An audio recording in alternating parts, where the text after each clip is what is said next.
Well, as far as I know, that is relatively recent, because Belgrade was always on this side of the river. So Belgrade was always on the south. It was part of Roman limes, so 2,000 years ago, and historical findings, archaeological findings show even before that there was a fortress which was defending this side of the river from invasions from the north. So those were lands of the barbarians. So Belgrade was always clearly placed on the southern side. And on this side, which is southwestern side, was the core of Belgrade. And then New Belgrade emerged in 1945. So that was the second Belgrade. And now this concept of third Belgrade for the first time explicitly aims to establish future on the other side. So of course there were settlements, but there was always that difference. Belgrade is on this side, and on the other side is Vojvodina, which is another province. And that province, even topographically, is totally different. Belgrade is where the hills end, Vojvodina is where the plains, Hungarian plains, begin. So it's very different, and the third Belgrade is really, I think, an artificial construct, which doesn't mean negative, but an artificially new construct, which is more about future than about present.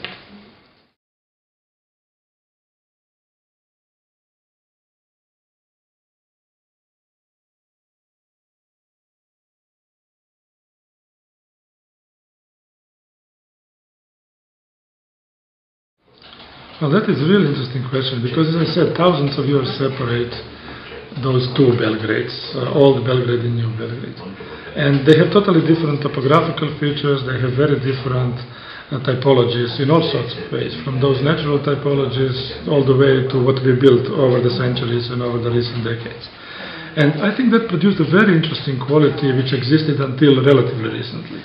And that is that New Belgrade was a real functionalist model city, very much a Corbusian scheme, established by some of very strict Corbusier's followers in 1945. So the idea of modernism embodied. But at the same time, due to a former Yugoslavia economic situation, it remained just a dormitory. So there were very, very few of tertiary uses there. There was very little support. The railway station which was planned was never built. So it was really a dormitory for people who lived there, would migrate during the day to work in the old Belgrade and go back home in the afternoon. But one anecdote can help you probably explain how I see that difference. There were many projects, many competitions in Belgrade in which people were trying to improve New Belgrade. And there was one big competition, I think in 1989 or 1996, when many local teams and international teams, including one in which Henri Lefebvre took part, were thinking about that. And very interesting debates came after that. The project was dealing with reurbanization of New Belgrade. And architects who not only knew New Belgrade, but who lived there, were actually defending that modernist character of New Belgrade. I was surprised how passionately many people were defending those blocks which I considered to be monofunctional and thus unfunctional. They were saying how those are marvelous environments to grow up, fantastic memories. So at one stage I really asked myself, well, who am I to preach to them and to tell them that their life is not so good because it is different from our life in old Belgrade. So that was a very, very interesting question which remained quite unanswered, because those efforts to improve New Belgrade on the model of the old Belgrade continued. And I think that now they are again competing two ideologies, where one is let's re-urbanize in the traditional sense, functionalist New Belgrade, and the other new trend, I think, which says no, New Belgrade is still very much that functionalist model. Let's see, is it possible for New Belgrade to have its own logic, spatial logic, development logic. That is, I think, one of very, very interesting frictions in answer to your question, what connects them. Bridges connect them, not enough of bridges. People who migrate daily, those connect them. But I think what connects them potentially is that sort of coexistence of difference. That river which does separate. A river which does separate two different urbanities. So that would be, maybe if you are asking me for the clue how to look at those two, that could be one of those ways. Two very different entities next to each other having right to exist on their own.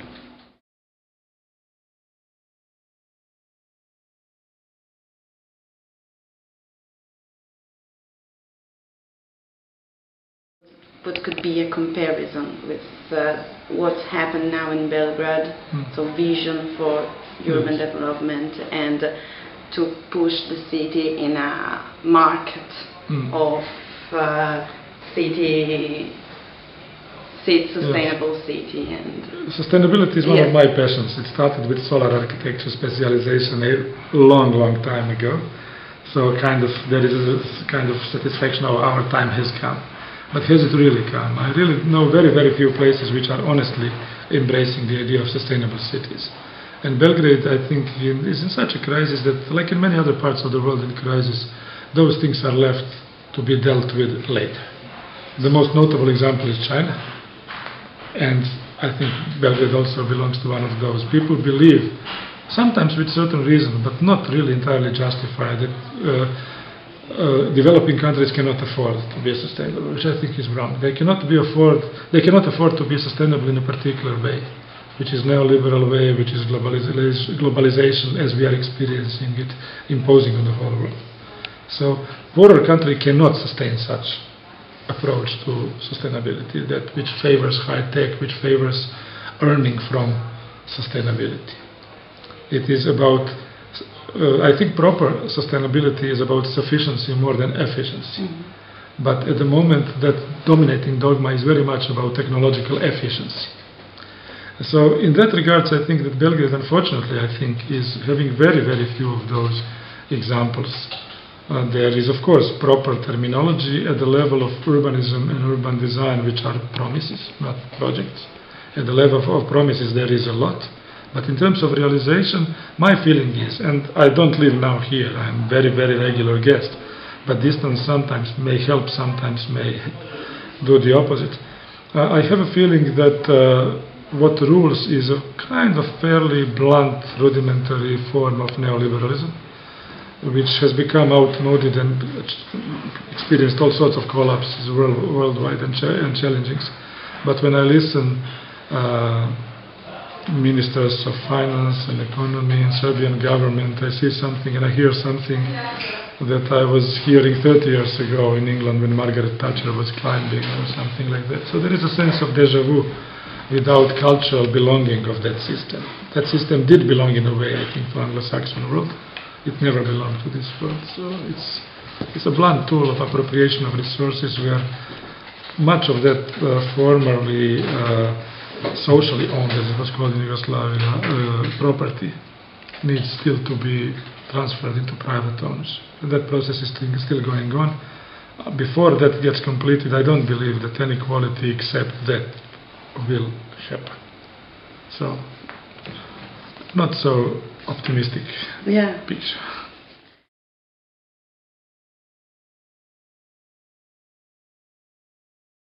Yes, I was adopted. I came to Belgrade when I was 7 years old. So I was adopted very early, and I lived here for 30-something years before I moved to Australia and then to Asia. And I regularly come back, family, friends, emotions, nostalgia, and all that. So this is very different Belgrade. I think, again, I mentioned in passing when I was speaking about competition Lefebvre, and I like his definition of the city as spatial projection of society. Now we have a particular social form which projects itself into very rough, very neglected environment here. It produces this space and produces the ways, in a way, how people behave in that space. Belgrade that I was, as you say, adopted to, and Belgrade which I adopted, and Belgrade which I considered to be mine was very different. So of course I'm nostalgic. I would like to see some of those things come back. Things never come back. So I think Belgrade needs to regain sensibility that I can argue that it used to have. It has to become tolerant, it has to become multicultural, it has to become cosmopolitan place of the kind it used to be. And then other things, other qualities, I believe, will gradually start coming. But that is a long journey, because in the times of crisis, and especially in the wartime, some things get lost fast. Lives get lost, but they can never be recovered. So I think Belgrade has suffered a lot in this war, indirectly, from a capital city of that kind of multicultural, complex, not easy, not ideal, but complex and multicultural society. It became a capital city of fairly monocultural, relatively small, quite paranoid and isolated society, and all that is reflected in its spaces. One cannot deny that, I think. I suffer for Belgrade. I like it. I love this city. What I love to see that its urbanity is thriving and fighting back, and it cannot be defeated, but it is in the gaps, it is in the resistance mode. And there was one famous Belgrade philosopher, Konstantinovich. He wrote a book entitled The Philosophy of Palanka. If you have time, I can explain that. Palanka is what he calls an in-between status. It is not the contradiction between city and the village, between urban and rural.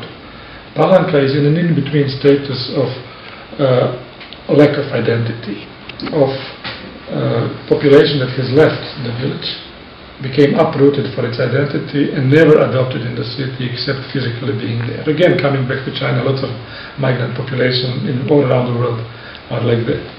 And he was convincingly explaining how Palanka actually is corrosive, how it corrupts urbanity, how it from inside actually takes away the urban from the city. And I think I wrote several years ago for one conference here in Belgrade that I feel that unfortunately Palanka has won. And I think it has. It has won, it has occupied this place, its numerical presence is much stronger than of the other. But I think amazing resilience of that real urbanity of Belgrade. I believe in that. Maybe not in my lifetime, it takes long.